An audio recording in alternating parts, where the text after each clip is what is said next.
The Artemis Accords. Why many countries are refusing to sign the Moon Exploration Agreement.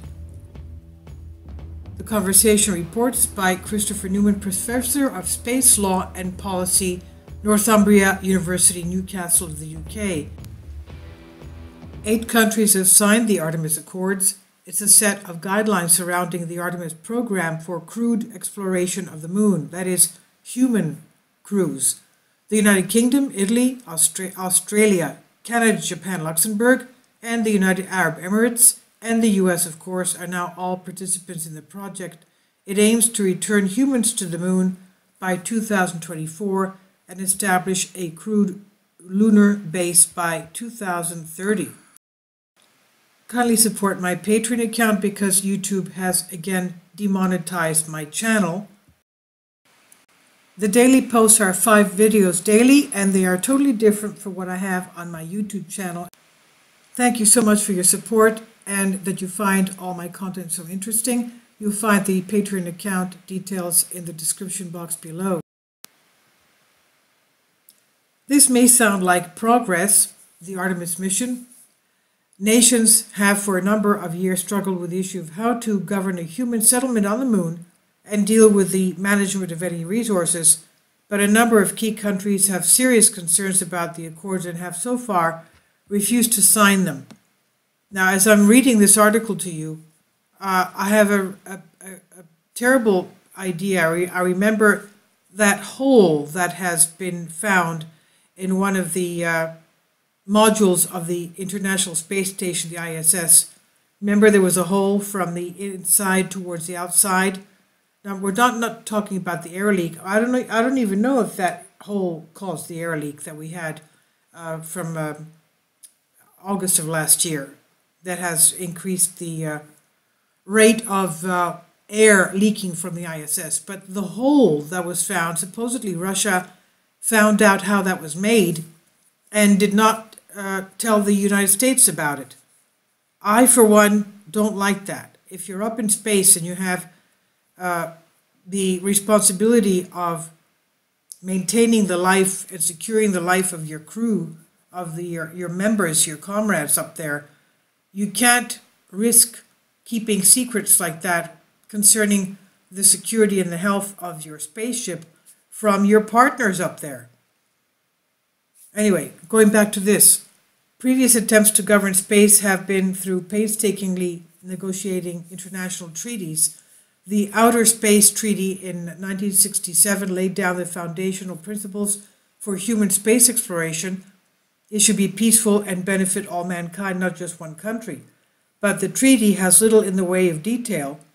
The Moon Agreement of 1979 attempted to prevent commercial exploitation of outer space resources, but only a small number of states have ratified this. The US, China, and Russia have not ratified this. And now that the US is pursuing the Artemis program, Artemis was the sister of Apollo. The first program was the Apollo mission to the moon that landed the first man on the moon with the US astronauts. Artemis will also, it's called Artemis because it's going to have a female astronaut of NASA.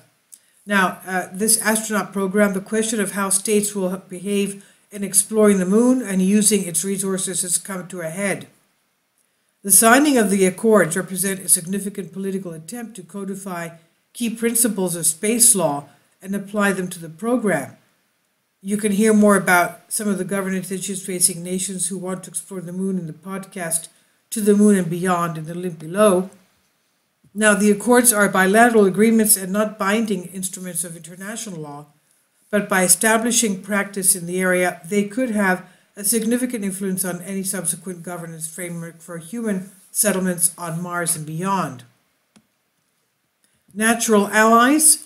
All 7 partners who have agreed to the accords with the US are natural collaborators on the Artemis program and will easily adhere to the state's principles. Japan is keen to engage in lunar exploration. Luxembourg has dedicated legislation allowing for space mining and has also signed an additional collaborative agreement with the US. The United Arab Emirates, the UAE, and Australia are both actively trying to establish collaborative links with the broader space industry.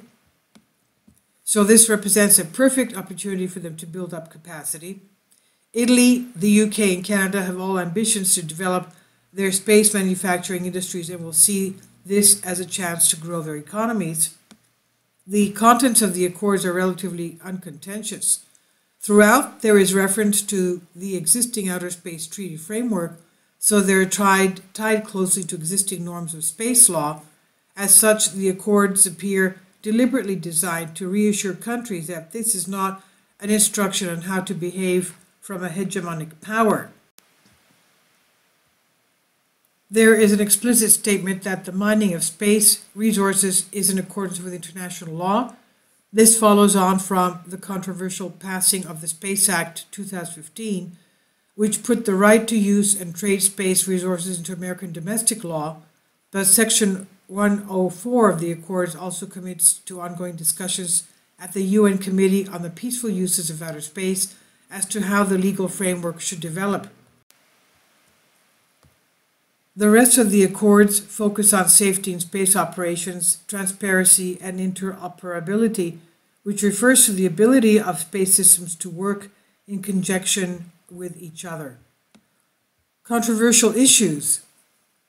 If the substance is reassuring, the U.S. promotion of the Accords outside of the normal channels of international space law, such as the UN Committee on the Peaceful Uses of Outer Space, will be a cause of consternation for some states. By requiring potential collaborators to sign bilateral agreements on behavior instead, some nations will see the U.S. as trying to impose their own quasi-legal rules. This could see the U.S. leveraging partnership agreements and lucrative financial contracts to reinforce its own dominant leadership positions.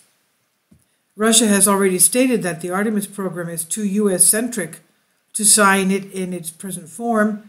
China's absence is explained by the U.S. congressional prohibition on collaboration with the country. Concerns that this is a power grab by the U.S. and its allies are fueled by the lack of an African or South American countries amongst founding partner states. Intriguingly, Germany, France, and India are also absent. These are countries with well-developed space programs that would surely have benefited from being involved in Project Artemis. Their opposition may be down to a preference for the Moon Agreement and a desire to see a properly negotiated treaty governing lunar exploration. The European Space Agency, ESA, is an organization has not signed on to the Accords either, but a number of ESA member states have. This is unsurprising. The ambitious U.S. deadline for the project will clash with the lengthy consultation of the 17 member states requiring for the ESA to sign on as a whole. Ultimately, the Artemis Accords are revolutionary in the field of space exploration, using bilateral agreements that dictate norms of behavior as a condition of involving in the program is a significant change in space governance. With Russia and China opposing them, the Accords are sure to meet diplomatic resistance, and their very existence may provoke antagonism in traditional UN forums. Questions also remain about the impact that the looming U.S. election and the COVID-19 pandemic will have on the program. We already know that President Trump is keen to see astronauts on the moon by 2024. The approach of his Democratic rival Joe Biden is a lot less clear. He may well be less wedded to the 2024 deadline and instead aim for broader diplomatic consensus on behavior through engagement at the UN. While broader international acceptance may be desirable, the U.S. believes that the lure of the opportunities afforded by the Artemis program will bring other partners on board soon enough. Space-active states now face a stark choice: miss out on being the first to use the resource on the moon, or accept the price of doing business and sign up to the Artemis Accords. This is a creative comment on the conversation by Professor of Space Law and Policy, Christopher Newman, Northumbria University, Newcastle of the United Kingdom.